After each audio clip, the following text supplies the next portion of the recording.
Bonjour à toutes et à tous. Le problème du jour, l'emblématique épistémique qui fait écho dans les écoles publiques et des lycées, un problème majeur et inégalitaire qui touche tous les territoires ruraux du pays. Notre approche emblématique s'inscrit dans le cadre des travaux pluridisciplinaires non effectués au sein des institutions publiques et en socio-économique.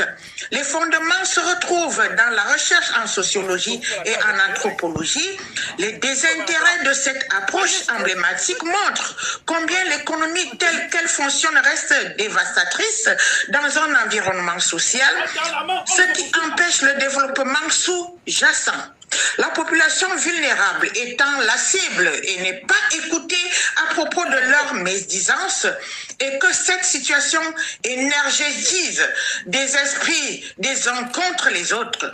Cette fibre patriotique s'exprime individuellement mais se construit collectivement dans la mesure où ce sont les ressources qui sont présentes dans notre environnement physique et socio-culturel, permettant à chacun de s'exprimer librement, aborder l'épistémique de base fondée dans les institutions publiques reste une vision nominative et nous amène à considérer l'école comme un bien commun obligatoire.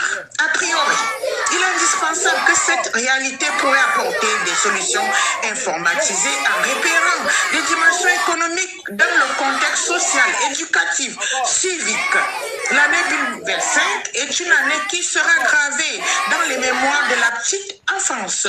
Nous cherchons à tout prix d'exclure la pauvreté institutionnelle pour l'avenir de tous les enfants scolarisés. Par immersion prestationnelle, les enfants doivent développer leur mentalité, leur connaissance, leur apprentissage dans un environnement serein, sans moindre effraction scolaire. Ceci permettra aux familles de vivre des moments joviaux, sans toutefois rencontrer des bousculades inexistantes qui peuvent freiner les opportunités de succès aux enfants retirés des zones rurales. Avec les projets d'envergure en pleine émergence, tous les enfants vont participer à leur équilibre scolaire, un travail acharné, dévoué que font les représentants de l'association